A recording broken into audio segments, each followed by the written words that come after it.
I am Christian Conn. I'm an actor, and I sometimes am lucky enough to get to teach Shakespeare as well.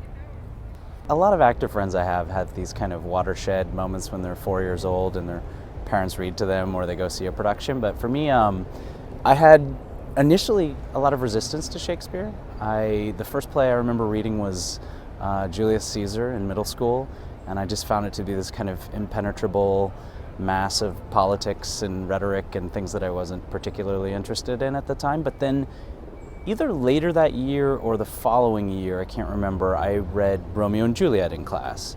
And I thought I was going to identify with Romeo as a middle school kid, and I just found him to be such a dud. But luckily, there was another guy in the play who also found him to be a dud, who's named Mercutio, and I just kind of fell in love with this guy Mercutio. I found him to be incredibly honest and unsentimental and funny and bawdy and exciting. And I think the personality that he had and his imagination and his language started to soften my the iceberg around me when I would look at Shakespeare. And so that was kind of the beginning of the light cracking through the heavens, I guess. So from that point is when I started to become interested in Shakespeare. But it took me a long time. It was a very gradual process of learning to love Shakespeare. It's really changed the way I look at the world, because I was not really a kid who read a lot. I was not that big into language and literature. I was definitely a math and science kid and kind of a left-brained kid, and the things that were magical to me were physics and the universe and things like that excited me. But I think Shakespeare changed that for me, because as I started to feel like I had tools to work on Shakespeare and tools to understand it, it became sort of magical for me in the same way that I think that physics is magical.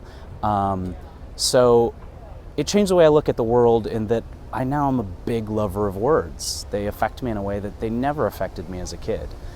And also, Shakespeare has this deep, deep understanding of human nature and what makes us tick. And so I think by studying and reading and performing Shakespeare, you learn a lot about yourself as a human being and the people around you. So it's changed my worldview in a big way. Man, that's a question I wish I knew the exact answer to. But I'll tell you what, the people who I watch and am enamored of their work tend to be people who are really good craftsmen and technicians with poetry, and that they understand the kind of underpinnings of Shakespeare, the scaffolding of the language and the structure. But then they're able to throw that away and kind of dance on top of the language when they perform it. So in rehearsals, they do all that work, all of that scansion and all of that work. But then when they're performing, it's just an improvisation, and it feels spontaneous, and it feels like it's a human being who has things that they want and need and are trying to get from another human being, or are trying to sort out for themselves alone. And so they're playful in a way, kind of on top of that deep understanding of text. They're able to just really improv and have fun. Like that guy. That guy is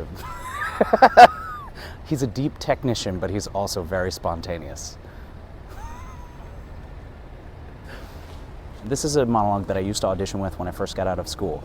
And what I like about it is that Proteus is a very deeply flawed person, which I think actors are attracted to. But his name means changeable, and there's something about his youthful inconstancy that's fun to play. Even as one heat another heat expels, or one nail by strength drives out another, so the remembrance of my former love is by a newer object quite forgotten. Is it mine eye, or Valentine's praise, her true perfection, or my false transgression that makes me reasonless to reason thus? She is fair, and so is Julia, that I love, that I did love, for now that love is thawed, which like a waxen image gainst a fire bears no impression of the thing it was. Methinks my zeal to Valentine is cold, and that I love him not as I was wont. But I love his lady too much, and that's the reason I love him so little. How shall I dote on her with more advice, that thus without advice begin to love her? 'Tis but her picture I have yet beheld, and that hath dazzled my reason's light. But when I look on her perfections, there is no reason, but I shall be blind. If I can check my erring love, I will. If not, to compass her I'll use my skill.